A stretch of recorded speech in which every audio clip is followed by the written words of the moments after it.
നമ്മൾ ഇന്ന് നോക്കാൻ പോകുന്ന ടോപ്പിക്കാണ് ജിയോഗ്രഫിയിൽ ഭൂമിയുടെ ഘടന. സോ നമ്മൾ ഭൂമിയുടെ ഘടന ഓരോരോ പാർട്ടുകളായിട്ട് പഠിക്കാൻ പോവുകയാണ്. നമ്മൾ കാലുകുത്തി നിൽക്കുന്ന ഏറ്റവും പുറമേയുള്ള ഭാഗമാണ് ഈ ഒരു ഭാഗം എന്ന് പറയുന്നത്.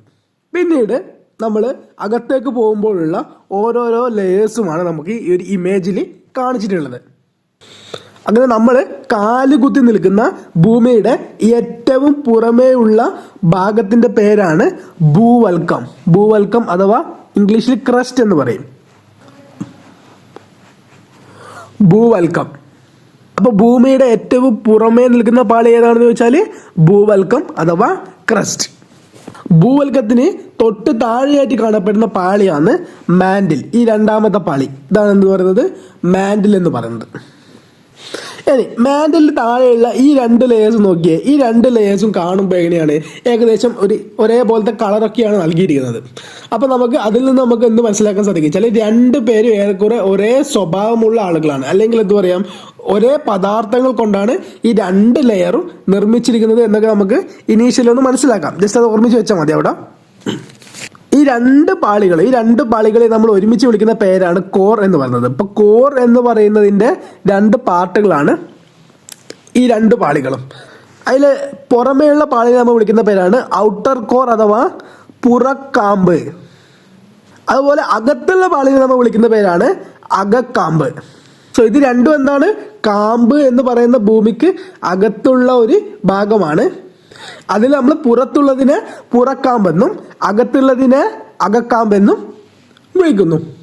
സോ നമ്മളിത് പഠിച്ചു വെക്കുമ്പം കൃത്യമായിട്ട് ഈ ഓർഡറിൽ തന്നെ നമ്മൾ പഠിച്ചു വെക്കണം.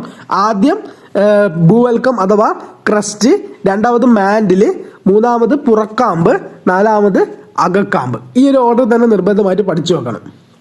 ഓക്കെ, നെക്സ്റ്റ് നമുക്ക് നോക്കാനുള്ളത് ഈ നാല് ലെയേഴ്സിൻ്റെയും പ്രോപ്പർട്ടീസ് ആണ്. പ്രോപ്പർട്ടീസ് എന്ന് പറയുമ്പം അതിൻ്റെ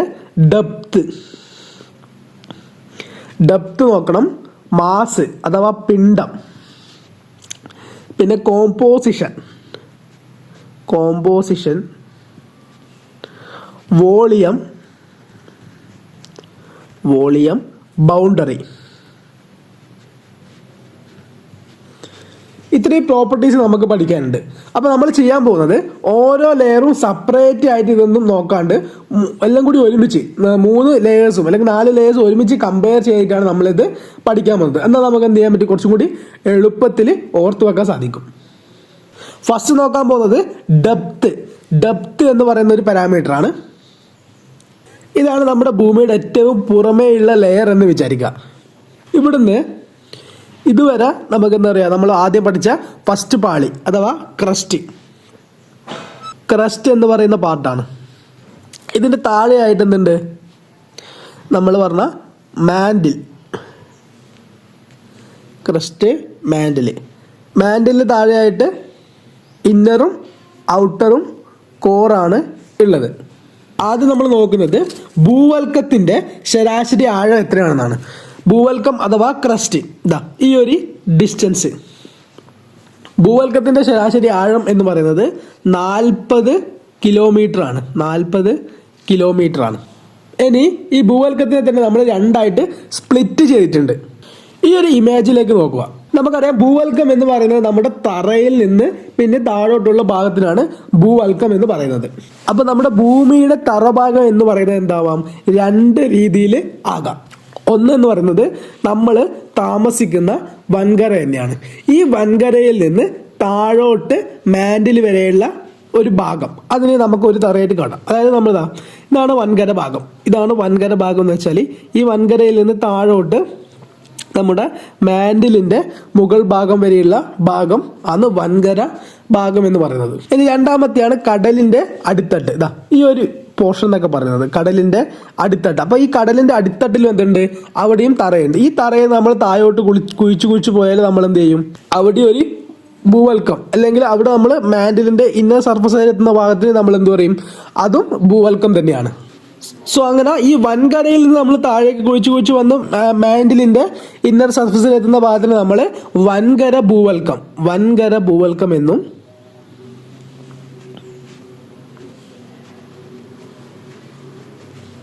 സമുദ്രത്തിന്റെ അടിത്തട്ടിൽ നിന്ന് സമുദ്രത്തിന്റെ അടിത്തട്ടിൽ നിന്ന് മാൻഡിൽ വരെയുള്ള ഭാഗത്തിന് സമുദ്ര ഭൂവൽക്കം എന്നും നമ്മൾ രണ്ടായിട്ട് വിളിക്കാറുണ്ട്. സമുദ്ര ഭൂവൽക്കം. അപ്പം രണ്ട് രീതിയിൽ നമ്മൾ ഭൂവൽക്കം പറഞ്ഞു, ഒന്ന് വൻകര ഭൂവൽക്കവും മറ്റൊന്ന് സമുദ്ര ഭൂവൽക്കവും. ഇനി മറ്റൊരു കാര്യം നമുക്ക് ഇവിടെ നിന്ന് തന്നെ ആലോചിക്കാൻ പറ്റും. ഈ വൻകര ഭൂവൽക്കത്തിനാണോ അല്ലെങ്കിൽ സമുദ്ര ഭൂവൽക്കത്തിനാണോ കൂടുതൽ താഴ്ച ഉണ്ടാവുക? നമുക്ക് ഈ ഇമേജ് നോക്കുമ്പോൾ തന്നെ മനസ്സിലാവല്ലേ, വൻകര ഭൂവൽക്കത്തിന് താഴ്ച അധികമുണ്ട് അല്ലേ, സമുദ്ര ഭൂവൽക്കത്തിന് താഴ്ച കുറച്ച് കുറവാണ്. വൻകര ഭൂവൽക്കത്തിന് ഏകദേശം 30 മുതൽ 35 കിലോമീറ്റർ വരെയാണ് വൻകര ഭൂവൽക്കത്തിന്റെ ഡെപ്ത് അഥവാ ആഴം, കനം എന്നൊക്കെ പറയുന്നത്. അതേസമയം സമുദ്ര ഭൂവൽക്കത്തിന്റെ ആഴം അല്ലെങ്കിൽ കനം എന്ന് പറയുന്നത് വളരെ കുറവായിരിക്കും. സമുദ്ര ഭൂവൽക്കത്തിന്റെ ഡെപ്ത് എന്ന് പറയുന്നത് ഏകദേശം ഒരു 5 കിലോമീറ്റർ ഒക്കെയാണ്, 5 കിലോമീറ്റർ ഒക്കെ ആയിരിക്കും. സോ അപ്പൊ ഏറ്റവും കൂടുതൽ ഡെപ്ത് അഥവാ കനമുള്ള ഭൂവൽക്ക ഭാഗമാണ് വൻകര ഭൂവൽക്ക ഭാഗം, കനം കുറഞ്ഞ ഭാഗമാണ് സമുദ്ര ഭൂവൽക്ക ഭാഗം. ഇത് കൂടാതെ ഈ വൻകര ഭൂവൽക്കത്തിന് ഏറ്റവും കൂടുതൽ ഡെപ്ത് ഉണ്ടാവുക എവിടെയാണെന്ന് ചോദിച്ചാൽ, നമ്മുടെ ഭൂമിയിൽ വൻകര ഭൂവൽക്കത്തിന് ഏറ്റവും കൂടുതൽ ഡെപ്ത് എവിടെയാണ് ഉണ്ടാവുക എന്ന് ചോദിച്ചാൽ, ഭൂമിയിൽ ഏറ്റവും വൻകര ഏറ്റവും ഉയർന്നു നിൽക്കുന്നത് എവിടെയാണോ അവിടെയായിരിക്കും ഏറ്റവും കൂടുതൽ ഡെപ്ത് ഉണ്ടായിരിക്കുക. അപ്പോൾ നമ്മുടെ വൻകരയിൽ എവിടെയായിരിക്കും അത്? നമ്മുടെ പർവ്വതങ്ങളുടെ അടിയിലായിരിക്കും. അതായത് നമ്മുടെ പർവ്വതങ്ങളുടെ അടിയിലേക്ക് കുഴിച്ചു പോയാൽ അവിടെയായിരിക്കും എന്തെന്ന് വൻകര ഭൂവൽക്കത്തിന് ഏറ്റവും ആഴം ഉണ്ടാവാൻ സാധ്യതയുള്ളത്. സോ നമുക്കറിയാം നമ്മുടെ ഭൂമിയിൽ ഏറ്റവും ഉയരമുള്ള പർവ്വതം ഏതാണ്? ഹിമാലയ പർവ്വതമാണ്. അപ്പൊ ഹിമാലയ പർവ്വതത്തിന് അടിയിലേക്കായിരിക്കും എന്തെന്ന് വൻകര ഭൂവൽക്കത്തിന് ഏറ്റവും കൂടുതൽ ഡെപ്ത് ഉണ്ടാവുക. അത് ജസ്റ്റ് ഒന്ന് ഓർമ്മിച്ച് വെച്ചാൽ മാത്രം മതി, ഡീറ്റെയിൽ ആയിട്ടൊന്നും നോക്കണ്ട. സോ നമ്മളിവിടെ വൻകര ഭൂവൽക്കം എന്നും ഇവിടെ സമുദ്ര ഭൂവൽക്കം എന്നും അടയാളപ്പെടുത്തുന്നുണ്ട്. ശരിക്കും ഇങ്ങനെയാണ് രണ്ടുപേരും കാണപ്പെടുന്നത്. വൻകര ഭൂവൽക്കം മുകളിൽ, സമുദ്ര ഭൂവൽക്കം താഴെ, അങ്ങനെയൊന്നുമല്ല. ജസ്റ്റ് ഇത് ഈ ചിത്രത്തിൽ നമുക്ക് അടയാളപ്പെടുത്താനുള്ള എളുപ്പത്തിന് വേണ്ടി ഇങ്ങനെ ചെയ്യുന്നത് മാത്രമേ ഉള്ളൂ. അല്ല, ഒരാൾ കരയുടെ താഴെയുള്ള ഭാഗത്തിന് വൻകര ഭൂവൽക്കം എന്നും സമുദ്രത്തിന് താഴെയുള്ളത് സമുദ്ര ഭൂവൽക്കം എന്നും മാത്രമേ നമ്മൾ വിശേഷിപ്പിക്കുന്നത്. ഇപ്പൊ ഇമേജിൽ നമ്മൾ പഠിക്കാനുള്ള എളുപ്പത്തിന് വേണ്ടിയിട്ട് നമ്മൾ മുകൾ ഭാഗം വൻകര ഭൂവൽക്കം എന്ന് ഇപ്പോൾ അടയാളപ്പെടുത്തിയിട്ടുണ്ട്. അതുപോലെ തന്നെ താഴത്തെ ഭാഗം സമുദ്ര ഭൂവൽക്കം എന്നും അടയാളപ്പെടുത്തിയിട്ടുണ്ട്. അപ്പോൾ ഈ ഒരു ഡിസ്റ്റൻസിൽ നമ്മൾ ഏകദേശത്തിന് പറഞ്ഞത് 30 കിലോമീറ്ററും സമുദ്ര ഭൂവൽക്കത്തിൻ്റെത് 5 കിലോമീറ്ററും. ഓക്കെ, സോ അപ്പൊ ഇത്രയാണ് എന്തെന്ന് ഭൂവൽക്കത്തിന്റെ ഡെപ്തിനെ കുറിച്ച് നമുക്ക് പറയാനുള്ളത്. സോ നമുക്ക് നെക്സ്റ്റ് പറയാനുള്ളത് ഇനി മാൻഡിൽ. ഈ ഒരു പ്രദേശമാണ് മാൻഡിൽ, ഈ ഒരു പാളിയാണ് മാൻഡിൽ. മാൻഡിലിന്റെ ആഴം എന്ന് പറയുന്നത് ഏകദേശം 2900 കിലോമീറ്റർ ആണ്.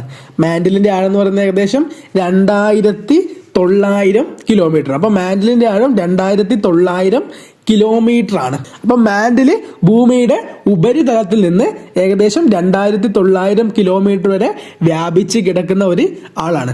ഇനി നമ്മളെ മൂന്നാമത്തെ പാളി പറഞ്ഞ കോറ്, കാമ്പ് എന്ന് പറയുന്നത്, ഇത് ഔട്ടർ കാമ്പും ഇത് ഇന്നർ കാമ്പും ആണെന്ന് വിചാരിക്കും.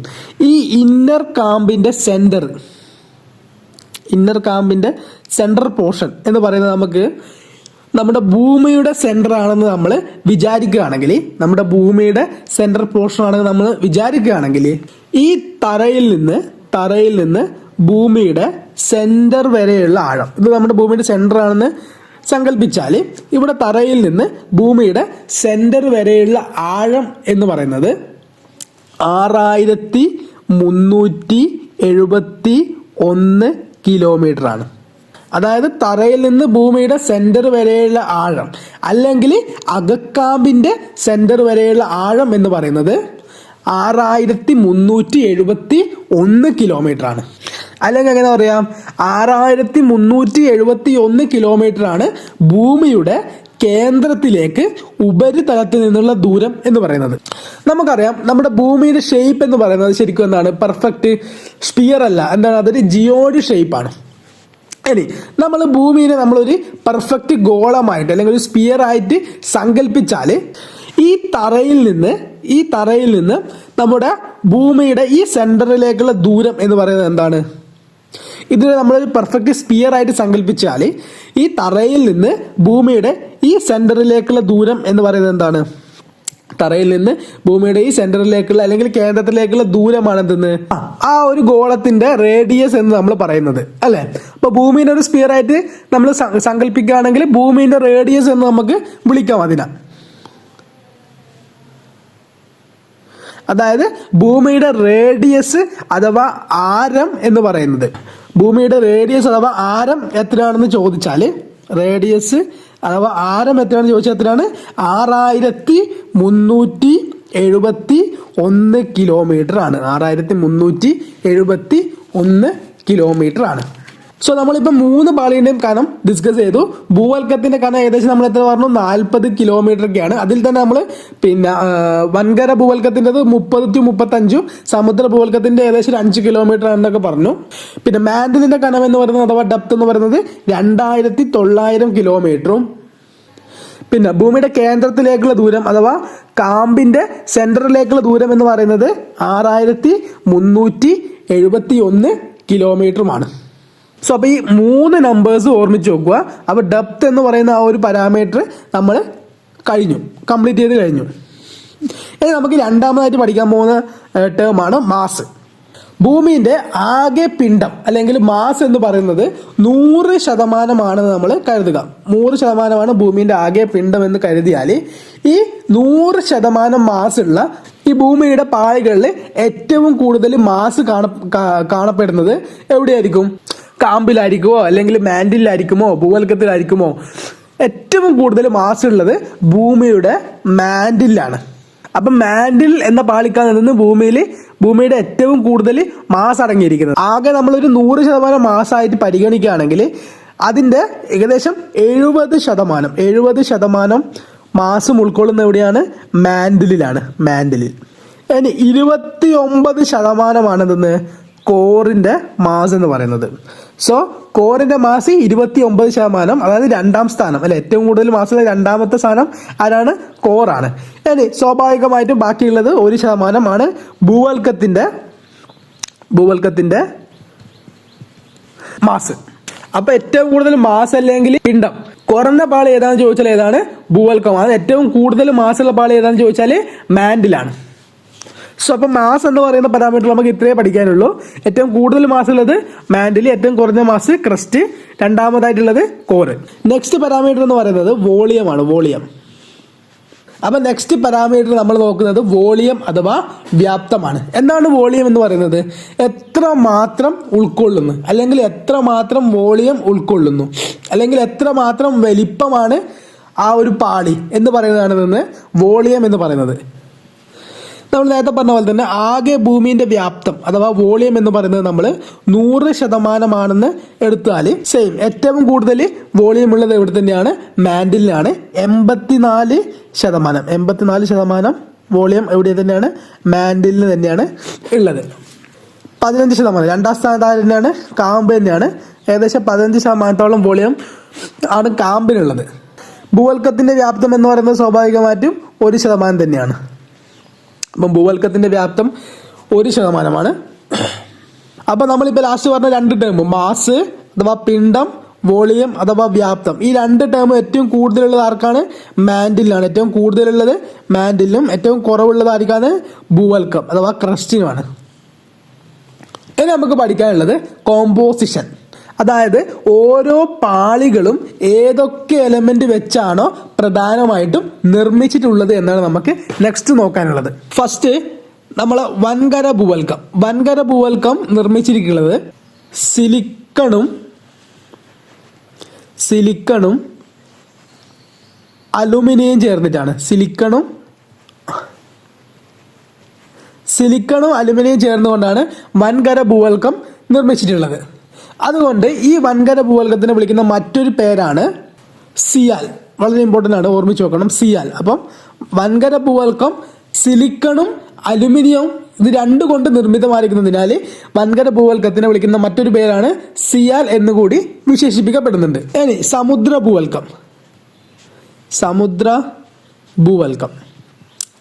ഭൂവൽക്കത്തിലേക്ക് വന്നാൽ അവിടെ എന്തുണ്ട്? സിലിക്കൺ ഉണ്ട്. അപ്പം സിലിക്കൺ 2ലുണ്ട്. സമുദ്ര ഭൂവൽക്കം നിർമ്മിച്ചിരിക്കുന്നത് സിലിക്കൺ ഉണ്ട്.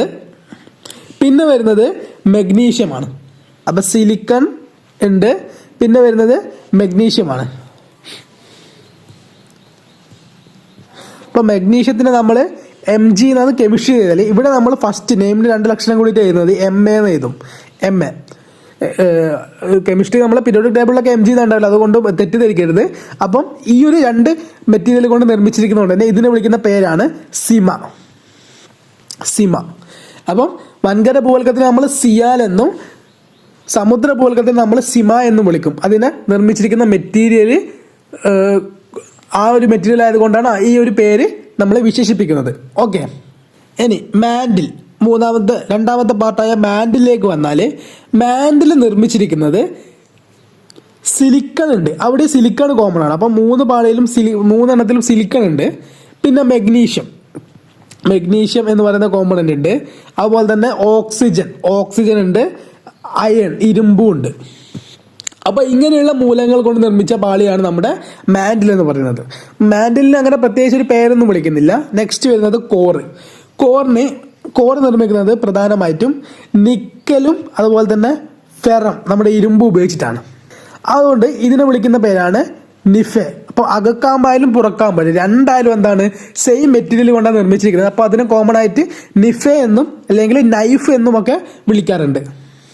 ഇനി മറ്റൊരു പേര് കൂടി പറയാനുള്ളത് നമ്മുടെ മാൻഡിലിന് എന്തുണ്ട്, സിലിക്കൺ ഉണ്ട്. സിലിക്കൺ കൊണ്ട് നിർമ്മിതമായിട്ടുള്ള ഒരു പാളിയാണ് മാൻഡിൽ. സിലിക്കൺ മാത്രമല്ല വേറെ ഐറ്റംസ് ഉണ്ട്. അതുപോലെ തന്നെ നമ്മുടെ ഭൂവൽക്കത്തിലെ 2 പാളികൾ വൻകര ആയാലും അതുപോലെ തന്നെ സമുദ്ര ഭൂവൽക്കായാലും രണ്ടിലും എന്തുണ്ട്, സിലിക്കൺ ഉണ്ട്. അങ്ങനെ ഈ 2 പാളിയിലും കോമൺ ആയിട്ടുള്ള സാധനമാണ് സിലിക്കൺ. അതുകൊണ്ട് നമ്മൾ ഇതിനെ രണ്ടിനെയും കൂടിയിട്ട് കോമൺ ആയിട്ട് സിലിക്കേറ്റ് എന്ന് വിളിക്കാറുണ്ട്. കോമൺ ആയിട്ട് എന്ന് വിളിക്കാറുണ്ട്, സിലിക്കേറ്റ് പാളികൾ എന്നും കൂടി വിളിക്കാറുണ്ട്. സിലിക്കേറ്റ് പാളികൾ ഏതൊക്കെയാണെന്നൊക്കെ ചോദിക്കാറുണ്ട്. അങ്ങനെ സിലിക്കേറ്റ് പാളികൾ ഏതൊക്കെയാണെന്ന് ചോദിച്ചാൽ ഏതൊക്കെയാണ്, അത് ഭൂവൽക്കവും മാൻഡിലും കൂടിയിട്ട് വിളിക്കുന്ന പേരാണ് സിലിക്കേറ്റ്. അപ്പം മാൻഡിലും ഭൂവൽക്കവും കൂടിയിട്ട് വിളിക്കുന്ന പേരാണ് സിലിക്കേറ്റ്. ഓക്കെ, അപ്പോൾ ഒന്നുകൂടി പറയാം. നമ്മൾ വൻകര ഭൂവൽക്കത്തെ നമ്മൾ സിയാൽ എന്ന് വിളിച്ചു. കാരണം എന്താണ്, സിലിക്കണും അലുമിനിയം. അതുപോലെ തന്നെ സമുദ്ര ഭൂവൽക്കത്തിന് നമ്മൾ സിമ എന്ന് വിളിച്ചു. സിമ എന്ന് പറഞ്ഞാൽ സിലിക്കണും മെഗ്നീഷ്യവും. പിന്നെ മാൻഡിലാണെങ്കിൽ സിലിക്കണ്, മെഗ്നീഷ്യം, ഓക്സിജൻ അതുപോലെ തന്നെ അയൺ ഒക്കെ അടങ്ങിയിട്ടുണ്ട്. പിന്നെ കോറിന് നമ്മൾ നിഫെ അല്ലെങ്കിൽ നൈഫ് എന്നൊക്കെ പറഞ്ഞു. നിക്കലും അതുപോലെ തന്നെ ഫെറവുമാണ് അത് നിർമ്മിച്ചിരിക്കുന്നത്. പിന്നെ മാൻഡിലും ഭൂവൽക്കത്തിലും രണ്ടിലും സിലിക്കൺ ഉള്ളതുകൊണ്ട് തന്നെ അതിനെ കോമൺ ആയിട്ട് നമ്മൾ സിലിക്കേറ്റ് പാളികൾ എന്ന് വിളിക്കാറുണ്ട്. മാൻഡിലും ഭൂവൽക്കത്തിനും ഒരുമിച്ച് കോമൺ ആയിട്ട് വിളിക്കുന്ന പേരാണ് സിലിക്കേറ്റ് പാളികൾ. നെക്സ്റ്റ് പാർട്ടാണ് നമുക്ക് പഠിക്കാനുള്ളത് ബൗണ്ടറിയാണ്. ഈ ഒരു ഭാഗമാണ് നമ്മുടെ ഭൂവൽക്കം അഥവാ ക്രസ്റ്റ്. ഇതാണ് നമ്മളെ മാൻഡില്. ഈ ഭൂവൽക്കത്തിന്റെ മാൻഡിൽ അടക്കമുള്ള ഈ ഒരു അതിർത്തി ഉണ്ടല്ലോ, ഈ അതിർത്തിയെ നമ്മൾ വിളിക്കുന്ന പേരാണ് മെഹറോവിച്ച് അഥവാ മോഹോ എന്ന് വിളിക്കും. മെഹറോവിച്ച് അഥവാ മോഹോ, അല്ലെങ്കിൽ മെഹറോവിച്ച് ഡിസ്കണ്ടിന്യൂവിറ്റി അല്ലെങ്കിൽ മെഹറോവിച്ച് വിച്ഛിന്നത എന്ന് പറയും മലയാളത്തിൽ. സോ അപ്പോൾ എന്താണ് നമ്മൾ പറഞ്ഞത്, മെഹറോവിച്ച്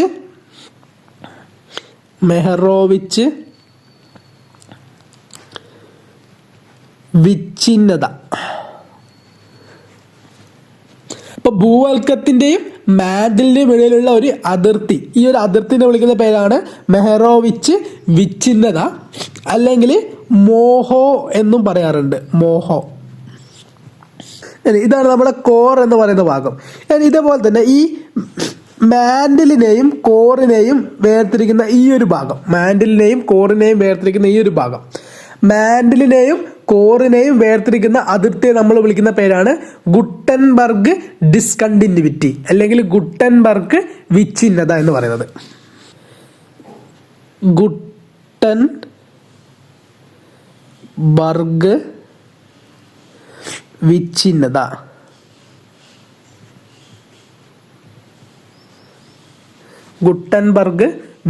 എന്ന് പറയുന്നത്. സോ ഈ 2 പേര് നിർബന്ധമായിട്ട് ഓർമ്മിച്ച് വെക്കണം. രണ്ടും റിപ്പീറ്റ് ചെയ്ത ക്വസ്റ്റ്യൻ ആണ്. ഭൂവൽക്കത്തിനും മാൻഡിനും ഇടയിൽ നമ്മൾ ഉള്ള അതിർത്തിനെ വിളിക്കുന്ന പേരാണ് മെഹറോവിച്ച് ഡിസ്കണ്ടിന്യൂവിറ്റി അല്ലെങ്കിൽ മെഹറോവിച്ച് വിച്ഛിന്നത അല്ലെങ്കിൽ മോഹോ എന്ന് വിളിച്ചു. അതുപോലെ തന്നെ മാൻഡിലിനെയും കോറിനെയും വേർതിരിക്കുന്ന അതിർത്തിയെ നമ്മൾ വിളിക്കുന്ന പേരാണ് ഗുട്ടൻബർഗ് ഡിസ്കണ്ടിന്യൂവിറ്റി അല്ലെങ്കിൽ ഗുട്ടൻബർഗ് വിച്ഛിന്നത എന്ന് പറയുന്നത്. സോ നമ്മൾ depth, mass, composition, volume, boundary തുടങ്ങിയ എല്ലാ പാരാമീറ്ററും നമ്മൾ കഴിഞ്ഞു. എല്ലാം നമ്മൾ അങ്ങോട്ടും ഇങ്ങോട്ടും കമ്പയർ ചെയ്ത് തന്നെ പഠിച്ച് കംപ്ലീറ്റ് ആക്കി കഴിഞ്ഞു. ഇതിലെല്ലാം ഇമ്പോർട്ടൻ്റ് ആണ്. എല്ലാം മിക്കവാറും പ്രീവിയസ് ഇയറിൽ ചോദിച്ച ക്വസ്റ്റ്യൻസ് ആണ്. ഇത് നമ്മൾ പഠിക്കുന്നത് ഇപ്പം നമ്മൾ പറഞ്ഞു ഭൂവൽക്കം, മാൻഡിൽ, കാമ്പ് എന്ന് പറയുന്ന ഒരു കാറ്റഗറി നമ്മൾ ഓൾറെഡി പഠിച്ചു കഴിഞ്ഞു. ഇനി അതുപോലെ തന്നെ മറ്റൊരു തരത്തിലുള്ള ഒരു ഡിവിഷനാണ് നമ്മൾ നെക്സ്റ്റ് പറയാൻ പോകുന്നത്. വളരെ ഇമ്പോർട്ടൻ്റ് ആണ്. അതായത് നമ്മുടെ ഭൂമിക്കകത്തുള്ള പാളി ഏതെല്ലാം സ്റ്റേറ്റിലാണ് സ്ഥിതി ചെയ്യുന്നത്, ഇപ്പം ഖരമായിട്ട് ആണോ അല്ലെങ്കിൽ ദ്രാവക അവസ്ഥയിലാണോ, അതിൻ്റെ അടിസ്ഥാനത്തിലുള്ള ഡിവിഷനാണ് നമ്മൾ നെക്സ്റ്റ് പറയാൻ പോകുന്നത്. ഇതിനെ നമ്മൾ വിവിധ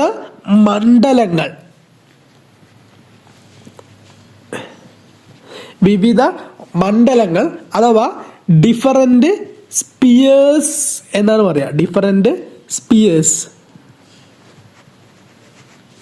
അപ്പോൾ ഈ കാറ്റഗറി നമ്മൾ പറയുന്നത് മണ്ഡലങ്ങൾ അല്ലെങ്കിൽ ഡിഫറൻറ്റ് സ്പിയേഴ്സ് എന്നാണ്. അപ്പോൾ ഏതൊക്കെയാണ് ഈ ഡിഫറൻറ്റ് മണ്ഡലങ്ങൾ ഏതൊക്കെയാണ് നമുക്ക് നോക്കാം. സോ ഇതാണ് എന്തെന്ന് നമ്മുടെ ഭൂവൽക്കം എന്ന് പറയുന്നത്. ഭൂവൽക്കം അവിടെ നിൽക്കട്ടെ. ഇത്രയും പോർഷനാണ് നമ്മൾ മാൻഡിൽ എന്ന് പറഞ്ഞത്. നമ്മുടെ കാമ്പ് അഥവാ കോർ എന്ന് പറയുന്ന പോർഷനാണ് ഇത്. ഇത്രയും ഭാഗം നമ്മൾ അല്ലേ ഭൂവൽക്കം, മാൻഡിൽ, കാമ്പ് ഇതൊക്കെ നമ്മൾ ഓൾറെഡി കണ്ടു കഴിഞ്ഞു. ഇനി നമ്മൾ നേരത്തെ ഭൂവൽക്കത്തിന് ഓൾറെഡി നമ്മൾ രണ്ടായിട്ട് സെപ്പറേറ്റ് ഒക്കെ ചെയ്ത് പഠിച്ചു കഴിഞ്ഞു. ഒന്ന് വൻകര ഭൂവൽക്കം എന്നും അതുപോലെ തന്നെ സമുദ്ര ഭൂവൽക്കം എന്നും. അപ്പോൾ ഭൂവൽക്കത്തിന്റെ കേസിൽ നമുക്ക് ആ ഒരു കാറ്റഗറി പഠിക്കാനുള്ളൂ. ഇനി അതിന്റെ തൊട്ട് താഴെ കാണുന്ന മാൻഡിൽ നമ്മൾ ഇവിടെ ഇപ്പം 3 ആയിട്ട് തിരിക്കാൻ പോവാണ്. 3 പോർഷൻ ആക്കിയിട്ട് തിരിക്കാൻ പോവാണ്. 1, 2, 3. മാൻഡിലിന്റെ ഏറ്റവും മുകളിലുള്ള ഭാഗത്ത് നമ്മൾ എന്താ വിളിക്കുന്നത്? ഉപരിമാൻഡിൽ.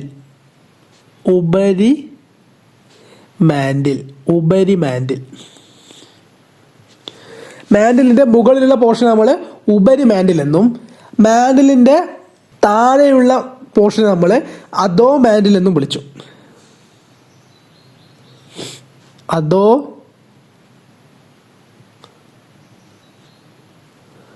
മാൻഡിൽ. അപ്പോൾ ഉപരിമാൻഡിൽ, അധോ മാൻഡിൽ. ഇനി മധ്യത്തിലുള്ള ഭാഗത്തിന് നമ്മൾ മധ്യമാൻഡിൽ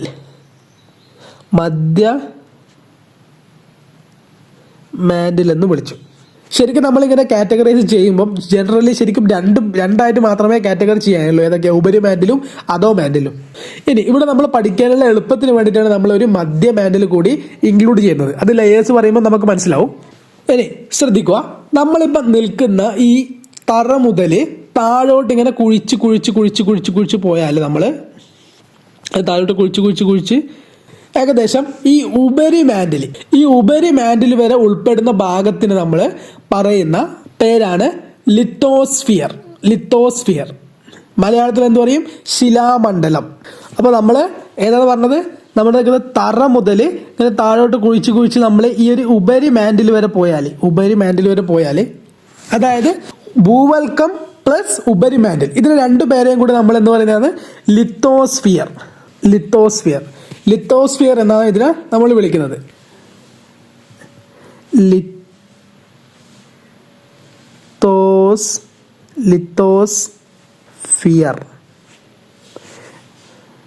ലിത്തോസ്ഫിയർ. ഇനി ഇത് നമ്മൾ മലയാളത്തിൽ വിളിക്കുന്ന പേരാണ് ശിലാമണ്ഡലം.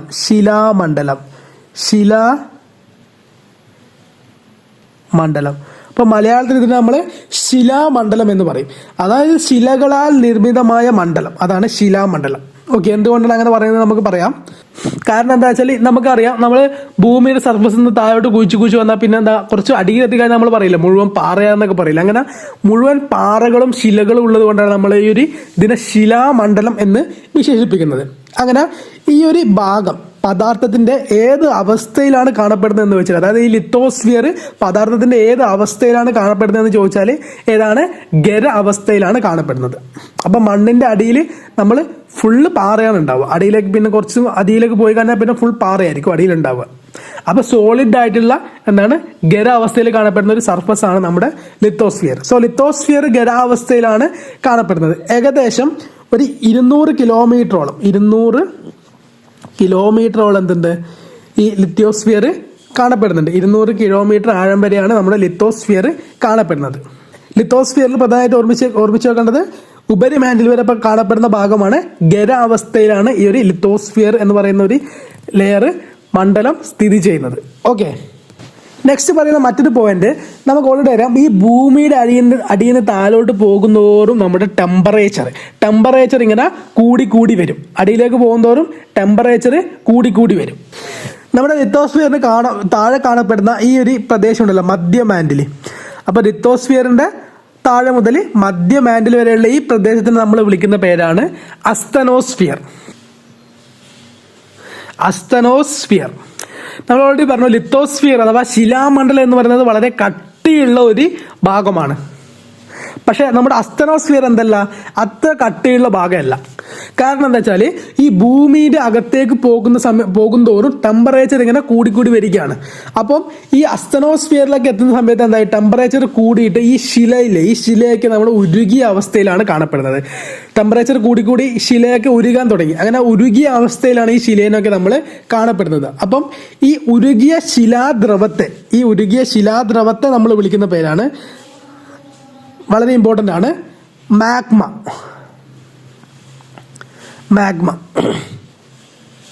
അങ്ങനെ ഈ ഉരുകിയ ശിലാദ്രവത്തെ നമ്മൾ വിശേഷിപ്പിക്കുന്ന പേരാണ് മാഗ്മ എന്ന് പറയുന്നത്. അപ്പൊ മാഗ്മയിൽ നിർമ്മിതമായിട്ടുള്ള പാളി അല്ലെങ്കിൽ മാഗ്മയുള്ള പാളി എന്നൊക്കെ ചോദിച്ചാൽ, അല്ലെങ്കിൽ മാഗ്മയുടെ ഉറവിടം എന്നൊക്കെ ചോദിക്കുന്നത് ഏതാണ്, പാളി എന്നൊക്കെ ചോദിച്ചാൽ ഏതാ ഉത്തരം? അസ്തനോസ്ഫിയർ ആണ്. അപ്പൊ ചോദിക്കാൻ ഇമ്പോർട്ടൻ്റ് ആണ്. മാഗ്മ കാണപ്പെടുന്ന എവിടെയാണ്? അസ്തനോസ്ഫിയറിലാണ്. അപ്പം ഈ മാഗ്മ എന്ന് പറഞ്ഞാൽ ഈ ഉരുകിയ ശിലാദ്രവത്തിനെ നമ്മൾ വിശേഷിപ്പിക്കുന്ന പേരാണ് മാഗ്മ എന്ന് പറയുന്നത്. ഇനി ഈ ശില ഉരുകി കാണപ്പെടുന്നത് നമ്മൾ പറഞ്ഞു. ആ ഉരുകിയ അവസ്ഥയെ നമ്മൾ വിളിക്കുന്ന പേരാണ് അർദ്ധ ദ്രാവക അവസ്ഥ. അപ്പം അസ്തനോസ്ഫിയർ ഏത് സ്റ്റേറ്റ് ആണെന്ന് ചോദിച്ചാൽ അത് മുഴുവനായിട്ടും ദ്രാവക അവസ്ഥയിലല്ല. ആ ഒരു പേരാണെന്ന് അർദ്ധ ദ്രാവക അവസ്ഥ. അല്ലെങ്കിൽ നമ്മൾ എന്താ പറയും, സെമി ലിക്വിഡ്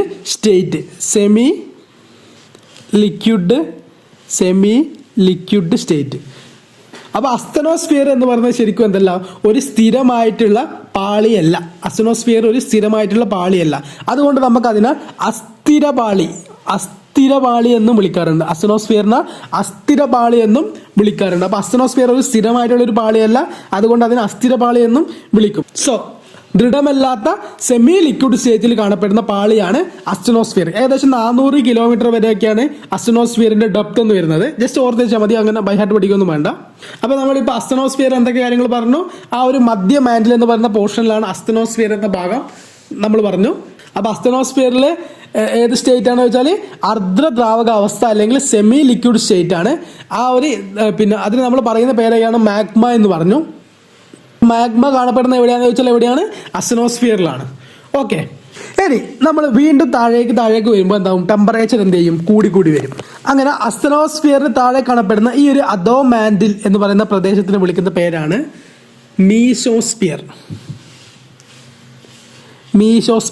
അപ്പോൾ മീസോസ്ഫിയർ എന്ന് പറഞ്ഞാൽ നമുക്ക് ഓൾറെഡി നമ്മൾ കേട്ടിട്ടുണ്ടാവും, നമ്മുടെ ഭൂമിയുടെ അന്തരീക്ഷ പാളികളിൽ ഒരു മീസോസ്ഫിയർ ഉണ്ട്. അപ്പം ഭൂമിയുടെ ഉള്ളിലത്തെ പാളികളിലും എന്തുണ്ട്, മീസോസ്ഫിയർ ഉണ്ട്. അപ്പം കൺഫ്യൂഷൻ ആവേണ്ട, രണ്ട് സ്ഥലത്തും മീസോസ്ഫിയർ കാണപ്പെടുന്നുണ്ട്. സോ മീസോസ്ഫിയർ നെക്സ്റ്റ് മണ്ഡലമാണ് മീസോസ്ഫിയർ. ഇതിന്റെ പ്രത്യേകത എന്ന് വെച്ചാൽ ഇത് ഖര അവസ്ഥയിലാണ് കാണപ്പെടുന്നത്. നമുക്കറിയാം, നമ്മൾ അസ്തനോസ്ഫിയർ അർദ്ധദ്രാവക അവസ്ഥയിലായി, കാരണം ടെമ്പറേച്ചർ കൂടി. സ്വാഭാവികമായിട്ട് ഇനി താഴേക്ക് വരുമ്പോൾ വീണ്ടും ടെമ്പറേച്ചർ കൂടും. സോ അപ്പോൾ എന്തായിരിക്കണം, അറ്റ്ലീസ്റ്റ് ഇതൊരു ദ്രവാവസ്ഥയിലാണ് കാണപ്പെടേണ്ടത്. പക്ഷേങ്കിൽ ഇത് ഖര അവസ്ഥയിലാണെന്ന് ഇവിടെ നിലനിൽക്കുന്നത്. കാരണം എന്താണെന്ന് വെച്ചാൽ ഈ അധോ മാൻഡിൽ അല്ലെങ്കിൽ മീസോസ്ഫിയർ നിർമ്മിച്ചിരിക്കുന്ന കുറെ മിനറലുകൾ കാരണമാണ്.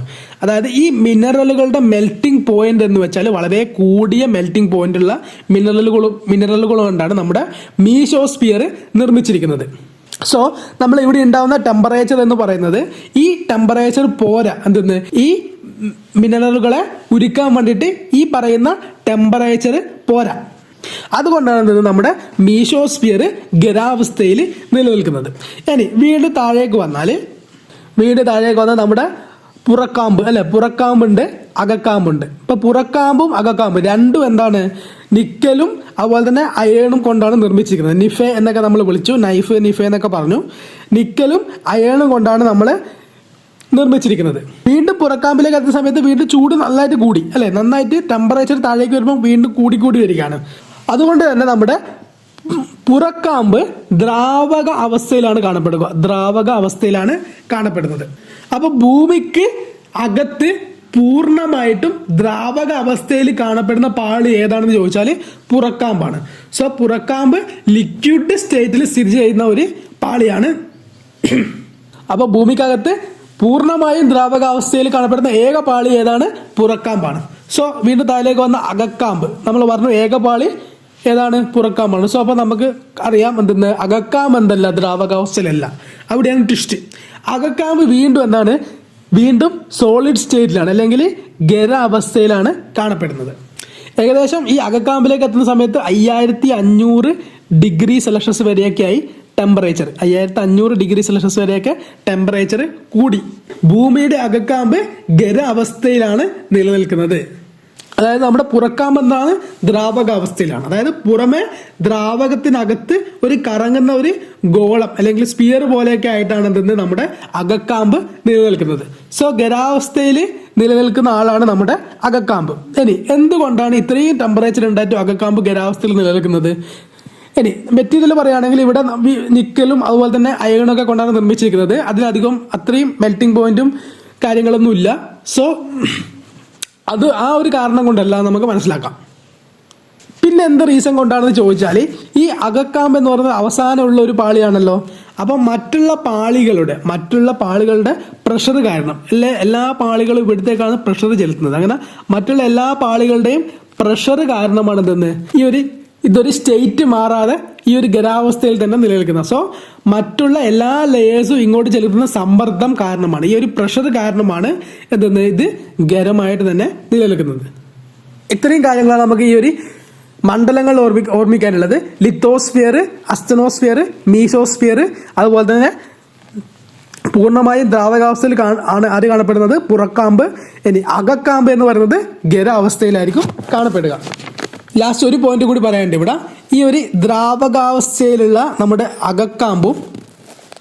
പുറക്കാമ്പും ഖരാവസ്ഥയിലുള്ള അകക്കാമ്പും, ഈ രണ്ടിനെയും കൂടി വിളിക്കുന്ന പേരാണ് ബാരിസ്പിയർ. അപ്പം അകക്കാമ്പിനെയും പുറക്കാമ്പിനെയും ഒരുമിച്ച് വിളിക്കുന്ന ഒരു പേരാണ് ബാരിസ്പിയർ. അപ്പം ഇതും കൂടി ഓർമ്മിച്ച് വെക്കുക. അകക്കാമ്പിനെയും പുകക്കാമ്പിനെയും, അതായത് ഖരാവസ്ഥയിൽ കാണപ്പെടുന്ന അകക്കാമ്പും ദ്രാവകാവസ്ഥയിൽ കാണപ്പെടുന്ന പുറക്കാമ്പിനെയും കൂടി ഒരുമിച്ച് വിളിക്കുന്ന പേരാണ് ബാരിസ്പിയർ. അപ്പം ഇത്രയും കാര്യങ്ങളാണ് നമ്മൾ ഇന്നത്തെ ഒരു ടോപ്പിക്കിൽ ഉൾപ്പെടുത്തിയിട്ടുള്ളത്. ഇതിൻ്റെ കണ്ടിന്യൂവേഷൻ നമ്മൾ നെക്സ്റ്റ് ക്ലാസ്സിൽ പറയുന്നതായിരിക്കും. അതുപോലെ തന്നെ ഇതിൻ്റെ നോട്ട്സും കാര്യങ്ങളൊക്കെ നെക്സ്റ്റ് ക്ലാസ്സിൽ ഉൾപ്പെടുത്തുന്നതായിരിക്കും.